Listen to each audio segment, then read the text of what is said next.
একটা বড় আর একটা ছোটো পার্ট না, দেখো। কারণ আলটিমেটলি আমি যখন এই বেস বা যেটাকে আমরা বলি বা এই স্ট্রাকচারটা যখন আমি গঠন করবো বা এই করতে যাবো, তখন আমাকে কী করতে হবে?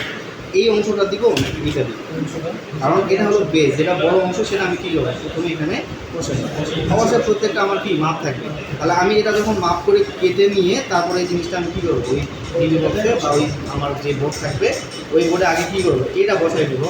তাহলে আমাকে প্রথমে মাপ করে কেটে তারপরে এটা আলাদা করে এটা রেখে দিয়ে তারপরে এটা বসাইতে হবে। সেমভাবে এই তিনটাই বসাই দেবো, বুঝতেছেন?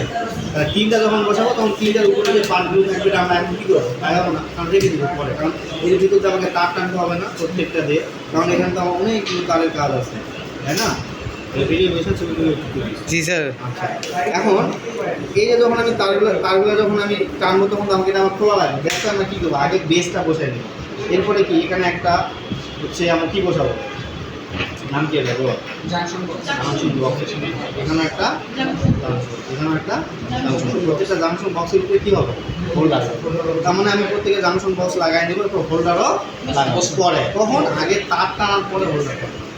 ওকে, এরপরে যখন সব টানা শেষ, এরপরে আমি কী করবো, এই উপরে যে খাপটা আছে এই খাপটা সবগুলো বসাই দিয়ে এরপর আমার তারপর কী করতে হবে, এই ওয়ারিংয়ের কাজগুলো আমাকে সুন্দর করে মতো ডায়াগ্রাম দেখে সুন্দর মতো করতে হবে। ঠিক আছে, ভিডিও